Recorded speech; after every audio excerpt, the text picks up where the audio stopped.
fantasy football.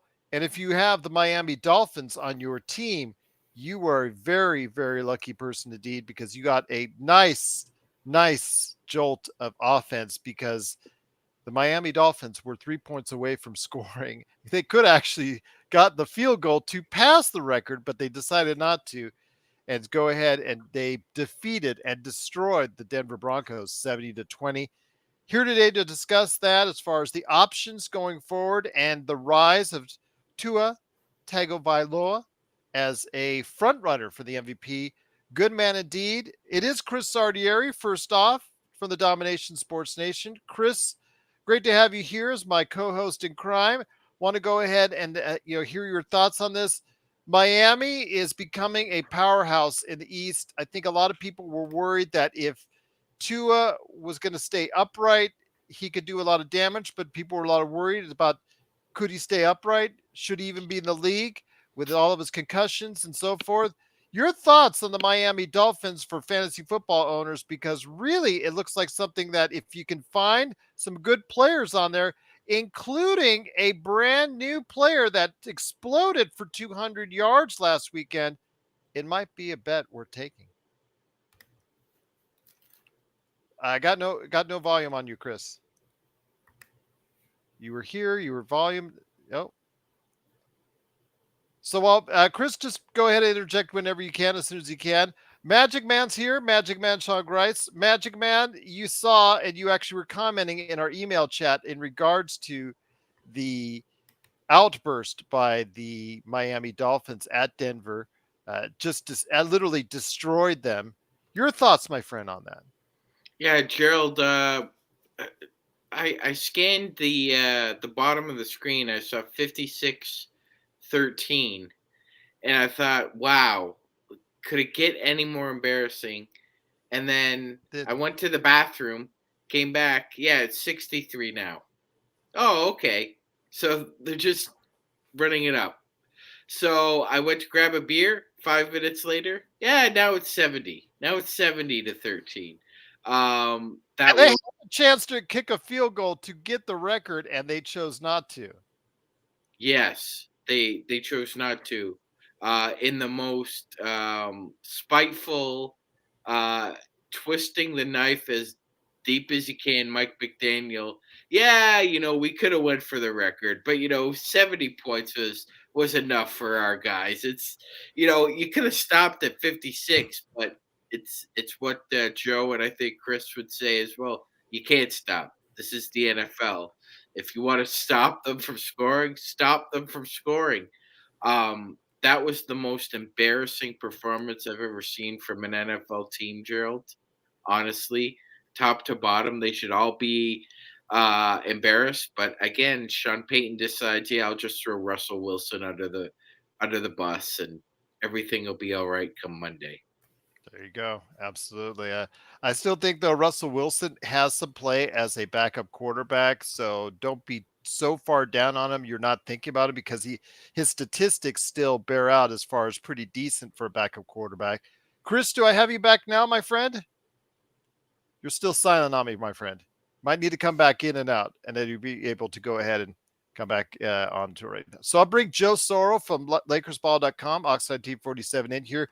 When you saw that, my friend, and you see the output and production of individuals that just like Devon Kane, my gosh, he came out of nowhere, 200 yards rushing, and he's not even their leading rusher on the season. Your thoughts when you seen that kind of output, my friend?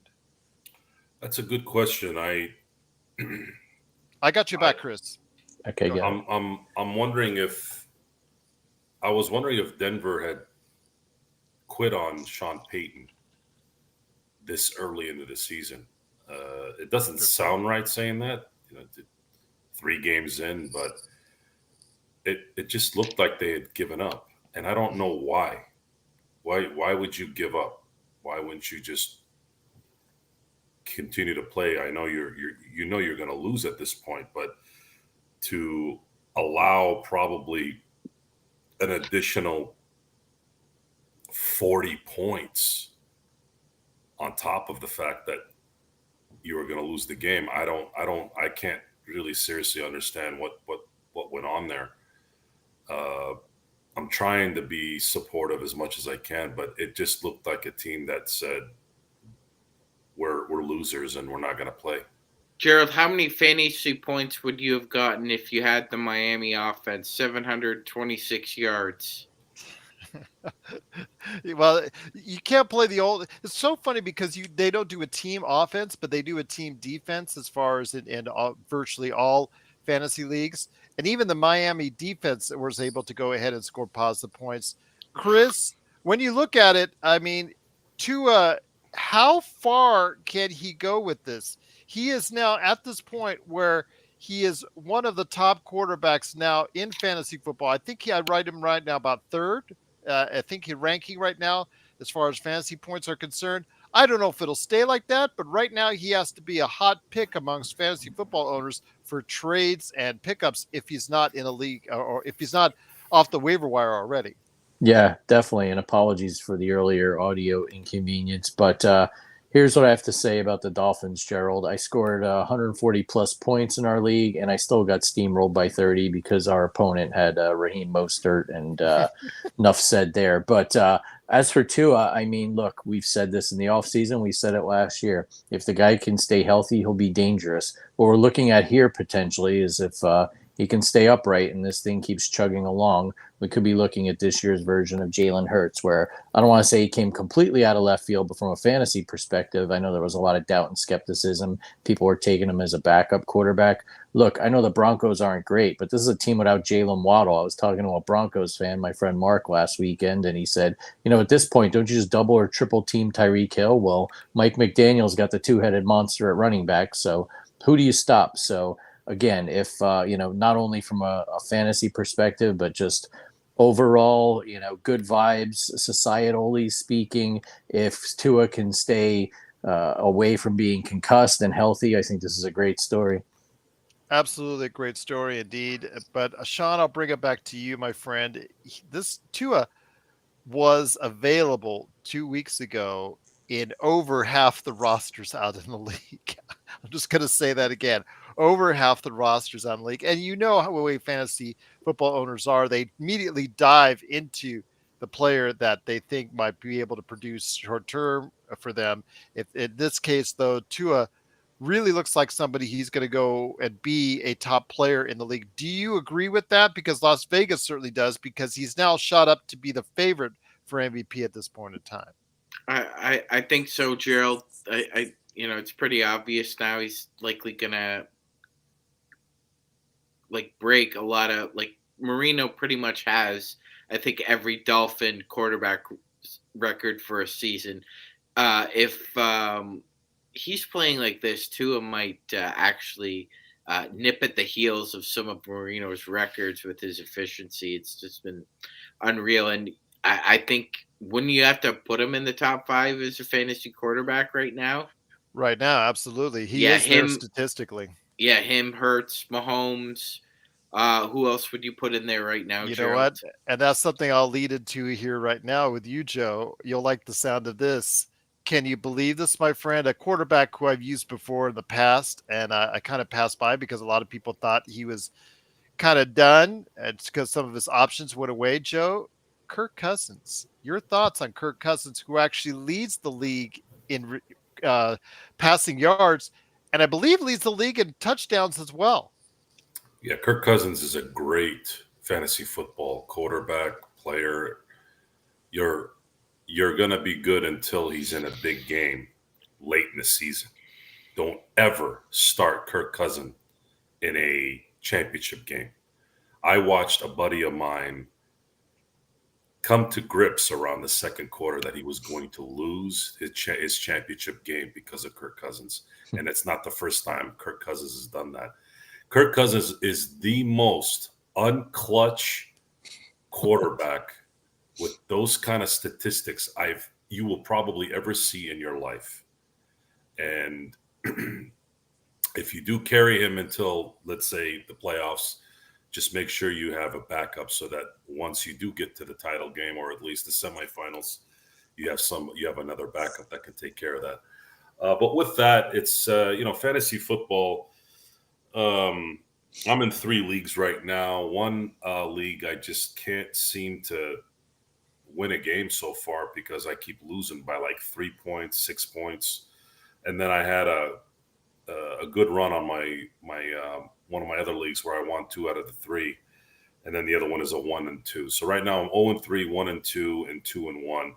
But I am hurting a little bit at quarterback in the 1-2 league. I have Dak Prescott, and I waited too long to draft a quarterback in that league, and I knew I did. And I'm trying to see. I have a lot of receivers in that league, so I'm trying to get. I'm thinking about trading Debo Samuel for Tua with one of my cousins in that league. He hasn't answered yet because he has Patrick Mahomes. So I figured, hey, look, you're not using him. You're not going to use him unless Patrick has a bye week. But then again, you could use another quarterback. But here, I'll give you Debo for Tua, and then that would probably solve the only empty spot in my roster. So let me ask you this. Is there anyone available in your waiver wire that might be able to be pretty good for you? Like Purdy has still on a lot of waiver wires. Also, as well, Jordan Love is still out on a lot of waiver wires. And the guy that I want to talk about, Chris, here in a second, CJ Stroud, as possibly the top rookie that's out there. 900 yards, 4 touchdowns, 0 interceptions. He's out there as well. Well, he's probably going to what looks like get better every week. The only thing is he is playing the Steelers this week, and he's going to have to deal with bookends coming after him. I don't know how well he'll play. He might play well, I don't know, but it's going to be much more difficult this week than any other week he's had so far. And I'll probably look into that after this week if I can get to him. I agree with you, Kurt. Kurt says poor CJ can't even buy his own jersey at his team store. I think that's funny. You know who else couldn't buy his jersey at the team store was Joshua Dobbs. He actually did. And I know a little bit about Joshua Dobbs. He was a Steeler for a few years. Never really kind of clicked, but Arizona saw something in him, and he's taking full advantage of that. But he did go to an AZ store and try to put in his number, and it didn't come up. That's funny. Well, I'm sure by season's end, you'll be able to get jerseys for him and for CJ Stroud, if you're going ahead as a fan, because I think that will soon change. Chris, your thoughts? I think he is the top rookie that's out there right now. And in a draft that was heavily reliant on these teams near the top really taking some reaches in a draft. These quarterbacks, I'm not sure any of them, in my opinion, qualified as a got to go get it franchise quarterback, but they, the way they were going ahead and drafting them, you couldn't tell. But I'm certainly glad that, of all places, Houston, which has been so hapless for so long, finally is getting some luck going their way for once. Yeah, definitely. And, Dom and I were talking about this last night as we went through our waiver claims and priorities, and we needed a backup quarterback, and CJ Stroud was available in one league. And lo and behold, this morning we got him. I think he's done a nice job. Look, there was a lot of skepticism coming out of Ohio State, whether he was worthy of being picked that high by the Texans. I just look at his performance against Georgia, which is basically a team that could probably win the NFC South, last year's Georgia team. And you saw what he did there, literally willing his team to nearly beating the number 1 team in the country. And that's continued. And I think, too, he's got the ability to run. He hasn't been making the mistakes. The Texans have been a pleasant surprise. I don't think they're playoff team by any means, but I don't think they're going to be in running for the top pick this year. So they should be improved with D'Amico Ryans. And just like you said, with the other quarterbacks that are out there, Bryce Young hurt, Anthony Richardson hurt. We shall see who emerges from this. But I think from a fantasy perspective, this is a type of guy, and I'm going to throw his name out there. I'm not comparing him apples to apples this year. I'm just comparing him to the way he kind of came on last year, and that's Fields with the Bears. Also an Ohio State quarterback. Didn't play on a great team, but not a lot of guys were high on him in last year's fantasy draft. If you had him, you were starting him every week by the end of the year. Now, I know a lot of that's running and rushing touchdowns. I don't think Stroud will be to that extent. But I do think, like Joe mentioned, you need a quarterback or you need to stash someone on your bench. Go out and get him. We've got Bryce Love in another league, so I didn't need Stroud in that league. But if he's still available in your leagues too, I think you go get him. I like what I've seen from him so far with the Packers. Are you talking about Jordan Love? Jordan Love. I'm sorry. Yeah, geez, I'm pulling You a did, U with yeah, what was it, last week. Davis Love? Yes, Davis Love. I was Well, calling him last week, and it was yeah, like, oh my gosh, I can't believe I'm saying that. too many Magic Man, names. too many names. Magic Man. Right now, okay, for a lot of teams out there. We've talked in the past, Chris and I, in past weeks about the terrible array of running backs. One of my teams one of my leagues, I'm in three teams as well, three different leagues.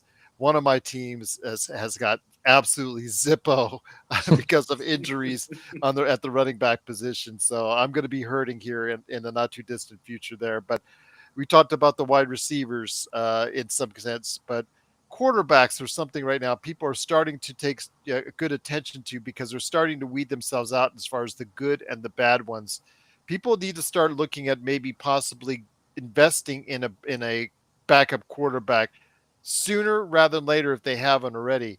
Your thoughts on where you would lean to on a backup quarterback, my friend? Yeah, Gerald. If you've got room for a backup quarterback, I'd take a look at Jared Goff. Um, you know, week one was kind of iffy. Week two was a pretty good game against Seattle, and then I thought he played fairly well against Atlanta as well. May not get the necessarily the points every week, but he's good for about 250, 275 yards, Gerald. It looks like the Lions have surrounded him with a lot of varying weapons. And he's doing the same thing he did last year, and nobody believes him. And I'm looking at one of my leagues now in ESPN, and guess what? He's a top-ranked free agent. He's one of the Yeah, top 10 quarterbacks in fantasy football. He's a free agent. Nobody has him. 800 yards, 5 touchdowns, 2 interceptions, and a rushing touchdown. And we still keep on doing the same thing we did last year. He ain't good enough. He ain't good enough. and Gerald, if you're looking at a quarterback and a backup for picking up Goff, also maybe if you're looking at a wide receiver, a tight end, also look at Sam Laporta. He's been like I know you said C.J. Stroud is likely on pace for probably winning Offensive Rookie of the Year. Laporta has actually done fairly well. He's averaging almost 5 catches a game, I think. Yeah. And he's been a really great asset for Jared Goff. So if you need a tight end or an extra wide receiver, I'd look at Laporta. He's very productive. And I want to say though, when it comes to a rookie Magic Man, I know that a name that people have really under their radar is someone from that disaster in Denver. Marvin Mims Jr. is getting absolutely no play. I think what I was reading up on it, 12. He was only involved in 12 plays, had to score by a 90-something kickoff yard, as far as touchdown and whatnot. He's explosive, yet Denver and Sean Payton, I want to hear your thoughts first, but I also want to get to Chris and Joe on this one. There are assets in Denver that they could utilize. Why are they not using them? Gerald, that's a great question. It can't be stubbornness. Uh, it can't be. It can be. Well, it can be. You just don't expect somebody who's um, full of themselves, as Sean Payton, that you can't scheme somebody like Mims for bubble screens or wide receiver screens. Like you said, Gerald, he took a 93 yard return to the house, so Yeah. he's capable of a house call just about every time he touches the ball. You would think he would be targeted at least half a dozen times in a game just to have that breakaway speed. But alas, like you said, Gerald, it's very confusing what's It, happening in Denver. it is very confusing. And one of the other things I want to touch on, if you want to touch on that, absolutely, Chris, but also the disaster in LA. And that's something I think we might touch on here later on in the doghouse coming up at the end of the show. Your thoughts on the disaster going on as far as in Charger land right now? My God, not only does Eckler get hurt, Joshua Kelly comes in there, 11 rushes, only 12 yards, and he was supposed to be something of an igniter and did not do anything. Your thoughts on what's going on in LA right now? Well, it's that time of year again. Mike Williams got hurt, right? Yep. I hate it. You know, we went to Chargers training camp this year. Looks great in person, physically impressive. I mean, he's put up the numbers and he just can't stay healthy. You feel bad for him. So, you know, we're going to have another run on Palmer in free agency this week on the waiver wire and fantasy. I agree with you. I was high on Kelly. Not sure what happened against the Vikings defense, which, you know, they're not the Browns defense or the 49ers defense by any means. And then big picture, Gerald, we got Brandon Staley doing it again, going on 4th and 1 in his own territory because that's what the analytics tell him to do. And I don't care if 77% of the time it works. It's like the great line from Anchorman. 60% of the time it works all the time. It just if you're calling the wrong play, it's not going to work, and you shouldn't be doing it in your own doesn't end. make sense. Exactly. Thank you.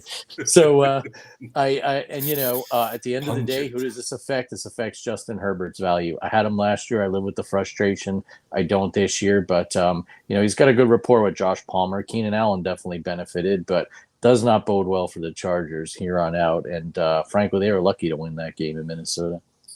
The last disappointing team as far as for fantasy football owners right now, I'm going to go ahead and touch on. There's more. There's a whole laundry list. We could go on for hours on this, but the last one I think I want to note because this affected Joe Soro personally, and that was the Las Vegas Raiders. He's a big, huge fan of the Pittsburgh Steelers and the Las Vegas Raiders and their stupid coach, because I'm just going to say it was a stupid move, gifted the Pittsburgh Steelers a win on Sunday, which, you know, Joe still was kind of happy, but really not happy overall as far as the quality of the game. And, you know, if you want to go ahead and check out the Lakers fast break from Sunday, you'll know why. But my friend, when it comes to the options they have there, Jacobs, you know, stop me if you've heard this before. Long holdout comes in just before the season starts, and he looks absolutely terrible. You got Jimmy Garoppolo, you know, looking even worse than Derek Carr, who's now injured, by the way, himself in New Orleans. Your thoughts on the disaster outside of the receivers that they've got in Las Vegas? Go ahead, Joe. Oh, you're talking to me? Yes. I'm talking about that wonderful yeah, you talking to me? Yes, I'm talking to you. The issues in fantasy football during that game are different than the issues of the actual performance of the officiating. But the officiating on a particular play did and could have been a disaster for me because I did have the Steelers defense in one of my leagues. And Micah Fitzpatrick was in the hospital 6 days earlier with a possible collapsed lung. So the fact that he came back 6 days later to play in a football game, especially a game like that, is a testament to his mental fortitude and his just will to be great. His sack was one of the most gentle sacks I've ever seen in my life. And it would have given the Steelers defense a point for the sack, and then it just would not have been good for the Raiders the rest of the way after that. And of course, you know, being up 23-7, it just would not have. The game would have finished probably on that drive. But what tends to happen a lot in the NFL is I am starting to believe that these refs will call certain things and to keep the game within a touchdown in the last few minutes. To me, if that's really the case, then there's nothing really much to football anymore other than fantasy football. It's a rigged game at that point. So it's hard to talk about that game because I as crazy as this sounds, I'm more NFL than I am NBA. NFL is what I bleed. It's what I've bled for my whole life. And saying that the game has changed is an understatement. It has been pillaged to the point of insanity. And it does correlate on top of that with fantasy football, because imagine that play if Garoppolo had thrown thrown an interception and was returned for a touchdown, you would have had 8 points taken away from your team. So it's just a bad fantasy football is, and I don't know how many times I've seen absolutely horrendous calls on big plays where teams would likely close that game out. They bring it back. They end up not scoring a touchdown. They kick a field goal, and then the other team still has a shot. I mean, it is eerily rigged in so many ways, and it does affects the fantasy football side of things. So you don't really know. Are you really good at what you do, or is it just a stroke of luck, dependent on some zebra making a call to extend the game and make it more competitive? I'm trying to be as diplomatic and nice compared to how I felt the other night. The other night was bad. I hated. I can use the word hated football that night for the first time in my life. And your team won. That's the biggest part. It's not about the win. It's not about the win. So Gerald, I if I was anybody in fantasy right now, I'd avoid the Raiders offense with a 99.5 football. Except for the wide receivers. Yeah, except for Devontae Adams. But Gerald, I would say it's 50-50. Myers has been in and out. He's been pretty good too. He has been pretty good, but as far as fantasy goes, Gerald, would you rate Jacoby Myers as he's the flex Z receiver? Yeah, like there are better slot receivers, right? I mean, It's like Tyler Boyd for the Bengals would be a better fantasy pickup than Myers. And my God, Gerald, Hunter Renfrow, who was the slot god for a couple of years, has completely disappeared. I can't understand that one. Why don't they throw to Hunter Renfrow? I don't understand it either. He's completely disappeared. He was according to the statistics, Garoppolo is so busy throwing to the other team. But what happened to him last year? 6 interceptions, 5 touchdowns. That's not a good touchdown to interception ratio. I don't know what it is about the scheme, but it's obvious that for whatever reason, either Josh McDaniels does not respect slot wide receivers, which is baffling to me because he was offensive coordinator with a pretty good one, Gerald, and Wes Welker. It's baffling why Renfrow is not being productive. It really is. Do you see the same thing, Chris? I mean, because right now there's a lot to talk about as far as how bad it's gotten in Las Vegas. They are lucky to be 1-2 at this point in time. Yeah, I had to do a double take. I thought maybe Renfrow got released and no one picked him up. And the only thing I can attribute it to is, I know the last year, the Gruden fiasco year, he was hurt, but just maybe McDaniels doesn't like him. And like you guys mentioned, he's a slot receiver. I really don't understand it. And just, my armchair quarterback eyes tell me if you're going to throw to Devontae Adams a lot, I think defenses will figure that out over time. So I'm not quite sure what's going on there, but Josh McDaniels 2.0 is starting to look a bit reminiscent of his first go-round when he left Emperor Bill Belichick and went to the Broncos, and it was a miserable failure. So I ask you this, guys, with a lot of bad starts in the NFL, before we get to what's going on with of course, the doghouse and our pick for the week as far as the underdog for the week comes up here at the end of the show. I'll ask you guys also as well, is there any fantasy football matchups that you're looking forward to this weekend?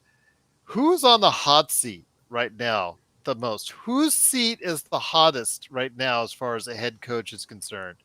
I'm going to start with you, Magic Man, first off. Who's got the hottest seat right now? Because Josh McDaniels is, after what he did, I think he's the hottest right now. Go ahead, Sean. Let me just get you there. Go ahead. Got it. Gerald, yeah. I think you're 100% correct. It wouldn't shock. I wouldn't be surprised at all if the loser of that game on Sunday gets fired. That's the Either Chargers and the Raiders, by the way. either Right? McDaniels or Staley. Whoever loses that game, depending on how badly the team plays, I could see either one of those coaches getting fired. Um, Especially Staley, Gerald, as Chris mentioned.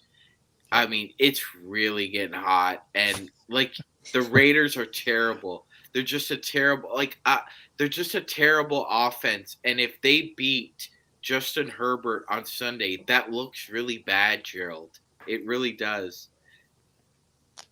Joe, any thoughts on who's got the hottest seat right I now in mean, the NFL? Minnesota was a few minutes away from probably burying Staley. I was just waiting for that game to end the way the Chargers game usually ends, which is them losing towards the end. Uh, I don't want to call it a curse, but the Chargers lose these games every year, year in and year out with any team that they had, even great players that they've had in the past. But I don't believe Brandon Staley will make it out this year. I believe he will get fired. He will get fired before the end of the season. As far as Josh McDaniels, I have a pretty good feeling, unless, of course, the Raiders lose the next 6. I see Josh making it out through the year and then getting jettisoned on Black Monday. Chris, any thoughts on that as far as to go ahead and compound on that? Anybody else that you might have in mind? Yeah, definitely Staley. But I mean, going into the season, I thought maybe Riverboat Ron Rivera. I know the Commanders started out 2-0. They got crushed by the Bills this week, and my horrible doghouse pick, as we'll talk about later. But with Bieniemy as offensive coordinator, I got to feel like he'll be looking over his shoulder should this team have a losing streak. And then I'll botch his name, but Eberflus with the Bears. I mean, they've already had turmoil with the defensive coordinator quitting or getting fired. I'm not quite sure with. And if they lose to the Broncos, I mean, you know what'll happen in Chicago? They'll call from everyone's head as they tank for Caleb Williams this year. Well, there you go. Those are our thoughts. Again, if you have any questions right here at Inside Sports Fantasy Football, we truly want to go ahead and thank you for it. Plus, go ahead and let us know your thoughts on if you have any questions on any waiver wire pickups, trades, starting lineup questions. We got it for you covered. isfantasyfootball at yahoo.com or Inside Sports FF on Twitter. So before we get to woof woof woof, the doghouse, Magic Man, Fields, believe me, Justin Fields, I picked in one of my leagues, and I regret it to this day. Yeah, he's already gone. I had to jettison him off my team as fast as I could. But before I head on out, guys, I wanted to go ahead and ask any matchups this weekend. I'll start with you, Sean. Sean, for NFL Week 4, fantasy football matchups you have in mind that you think is worth noting to fantasy football owners out there, my friend? Yeah, Gerald. Start every Philadelphia Eagles skill player this week against the Washington Commanders. Tell us how you really feel. Yeah, I don't think that will be a very pretty game for the Commanders at all, Gerald. It looks like Hurt has already hit his stride. That touchdown pass to I don't want to botch his name. Zephelius I think was so, just or was close just enough. was just beautiful. That was just beautiful. That was like right in the breadbasket. It seems like that team is clicking even earlier than they did last year. So, yeah, go with the Eagles and their skill players this week. So I give the same question to you, Joe.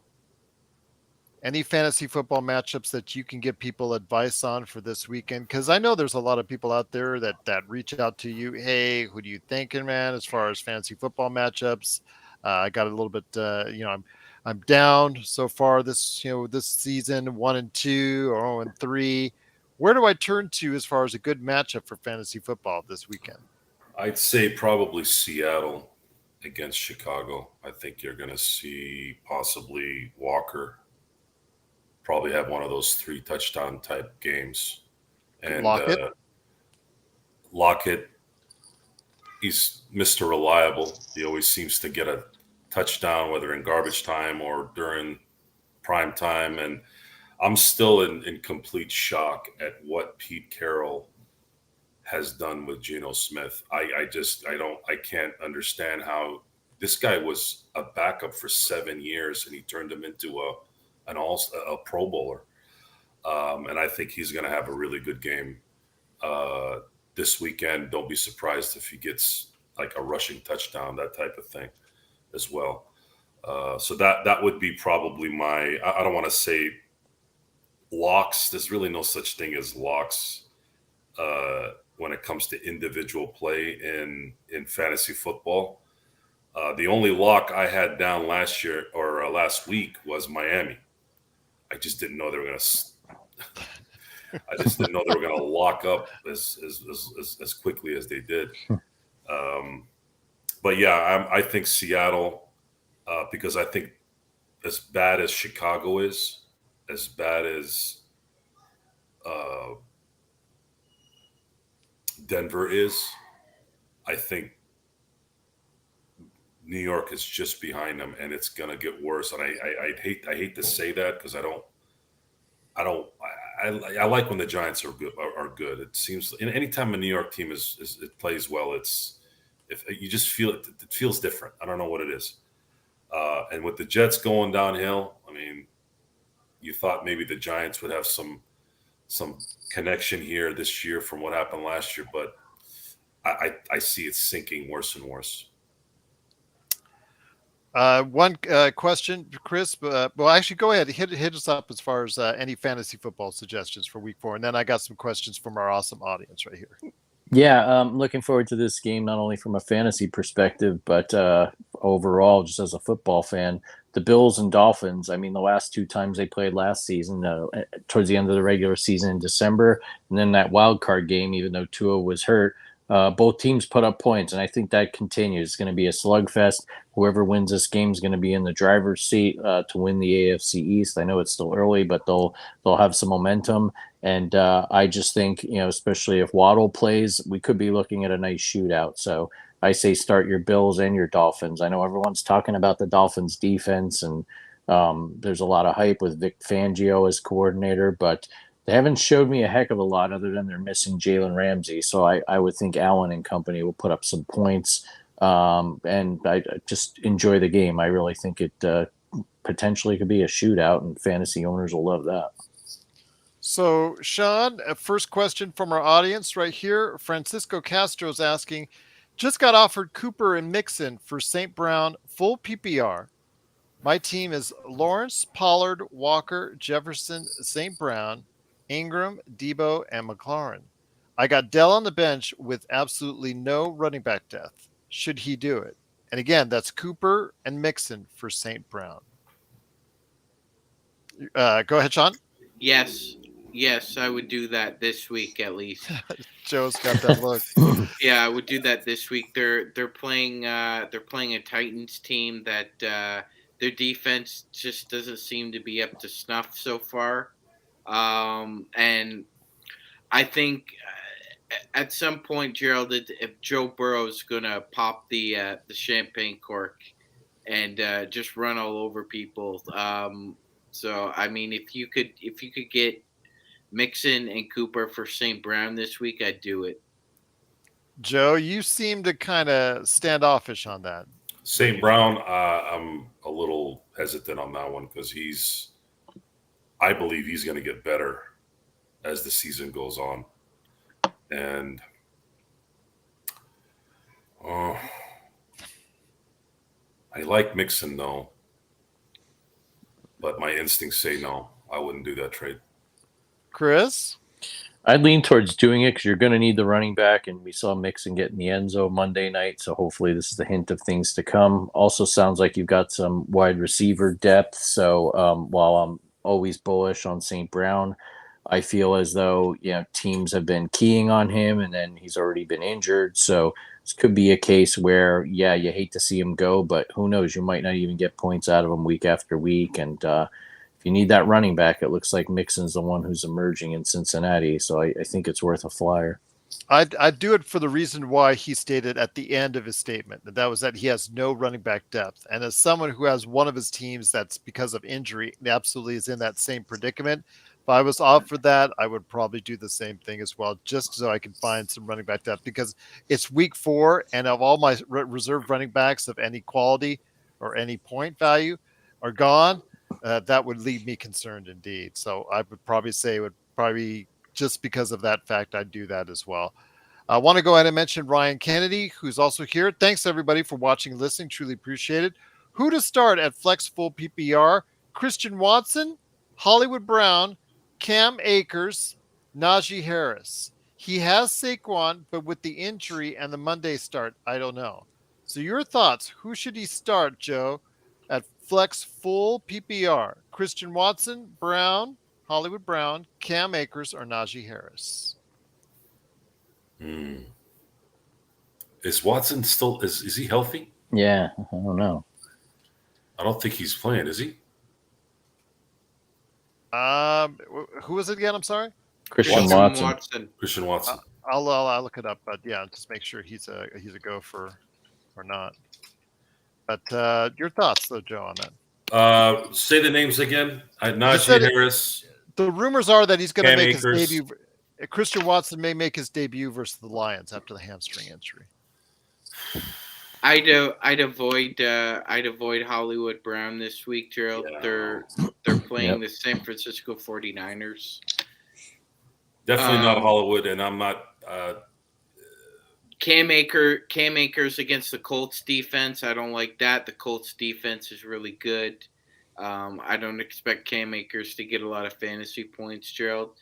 So it was then Christian Watson and who was Najee Harris. Najee Christian Harris. Watson's a 50-50 call at this time, according So I to guess reports. like by process of elimination, you'd probably be going with Harris then.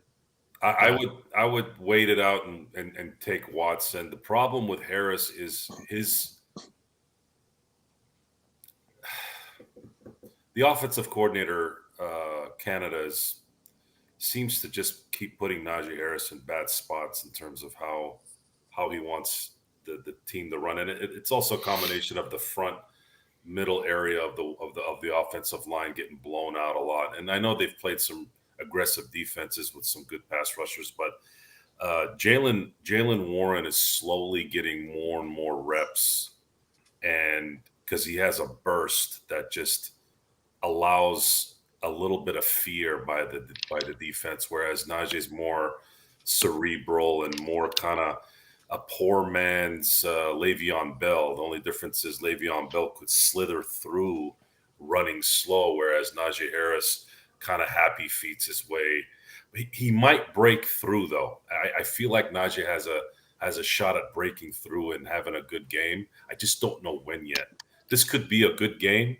If Christian Watson is healthy, I would go with him. But if he's not, and hamstrings are always iffy, then I would maybe go with Najee Harris. Chris, any last thoughts on that, my friend? Yeah, I completely agree. Since Watson plays Thursday night, just keep an eye on that. And then if he's not, or it's like still too dicey at game time to know, just bench him. And I would lean Harris. I would check if you're not confident about that. I know Akers is probably going to get more reps, but as Magic alluded to, I don't know if this is the week to do it. So I think it would be Harris by default if Watson's a no-go.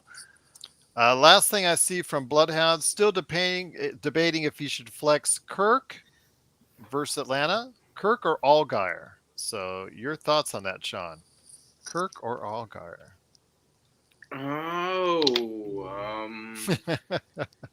No problem, Ryan. Glad to help you. I play it safe and go with Kirk. Yeah, it's good. Allgaier is feast or famine right now. Allgaier could get those goal line carries. I have him on my bench in one of my leagues, and he's had one good week. I'm always, well, it's only been 3 weeks, but you just don't know. That one is just too much of an iffy, but Kirk will keep getting the ball.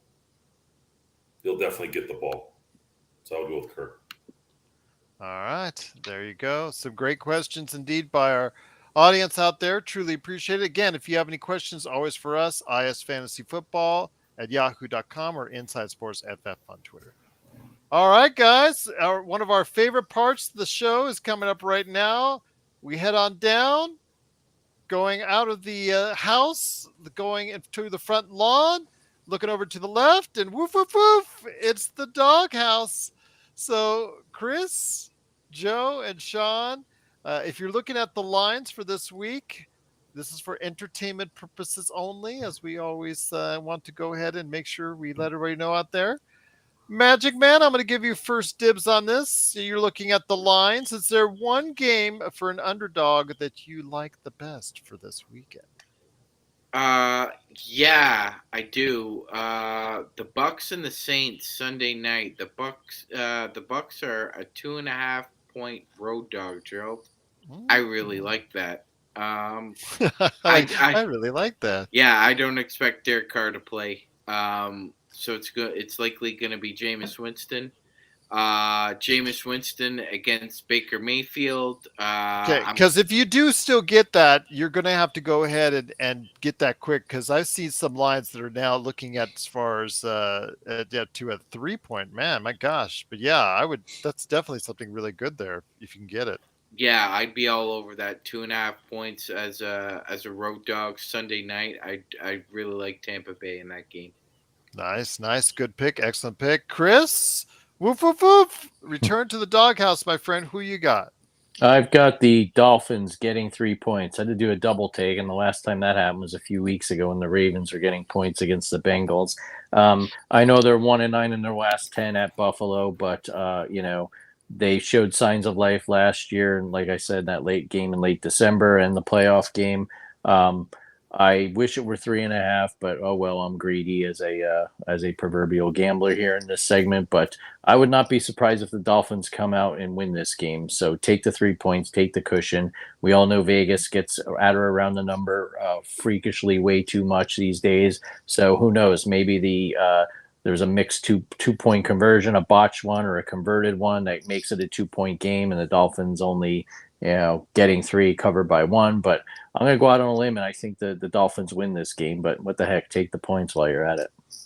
Joe, any last picks for you as far as an underdog for this This weekend? this is a difficult week. There was a lot of even teams playing, but I'm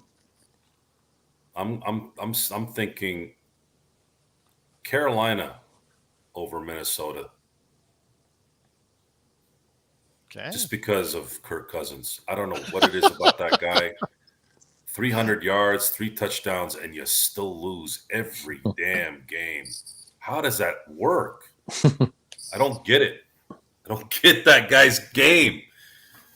So yeah, Carolina, in a lot of ways by default, because I looked at the schedule this week. I'm like, is this about as even a week for all these teams as you can be, or it's a game like San Francisco against Arizona in San Francisco, which means it's likely going to, Niners are likely going to go 4-0 after that, after Sunday. I've got a different one for you guys, and I'll hear your thoughts on this. Could be a little bit crazy, but the Dallas Cowboys. Some weeks look really good. Some weeks they don't look so good.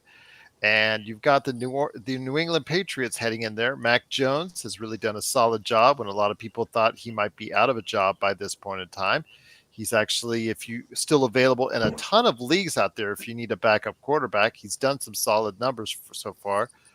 They're down by a touchdown. So they got a 7 point underdog. And I say go ahead, take the points on New England. I think it's going to be a closer game than people would expect. And I think that if you get the Dallas Cowboys that have floundered so far this season, definitely could be something that to keep in mind. If it's the Dallas Cowboys that looked great coming out of the gate, then that's a different story. But you don't know which Dallas team is going to show up. If that's the case, I'm going to go ahead and say take the points. It might be a closer game than expected.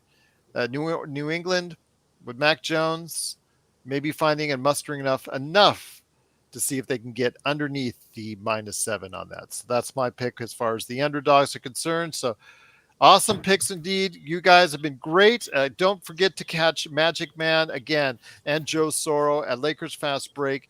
Please go ahead and subscribe today to get the latest notifications on when we go live with the latest news and information on the Lakers and the NBA each and every day. Right now, we've been doing this every day for weeks on end. We've been putting out a whole ton of content.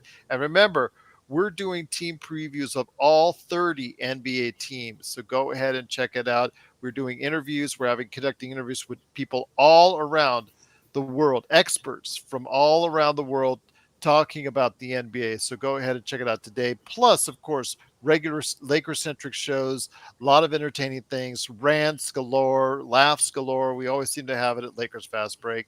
Chris, what are you and your awesome son working on at Domination Sports Nation? We're talking a lot of football, and then too, I know my phone was blowing up today as soon as I got the ESPN alert. Dom's got a lot to say about Dame Lillard going to Milwaukee. Could this be the new super team in the East? A very compelling three-team trade, which you normally when you see these, usually just dumping of assets, but some big names changing uniforms. So we'll have plenty to say about that. And after you hear that, listen to what we said earlier today on the Lakers Fast Break. We dedicated over an hour of conversation on that trade with all the particulars covering Milwaukee, Portland, and Phoenix. What's in it for them? What did they get? And was it really worth it? So we share our thoughts on that indeed. Plus, again, we cover all 30 NBA teams on NBA team previews, plus the latest news on the Lakers at the Lakers Fast Break. So for Joe Soro, MagicMan Sean Grice, and Chris Lardieri, it's Gerald Glassford. Thanks so much for watching this thing. Great questions out there. Again, isfantasyfootball at yahoo.com or Inside Sports FF on Twitter if you have questions for us. Good luck in NFL Week 4. We truly hope that you and your fantasy team will score big this weekend.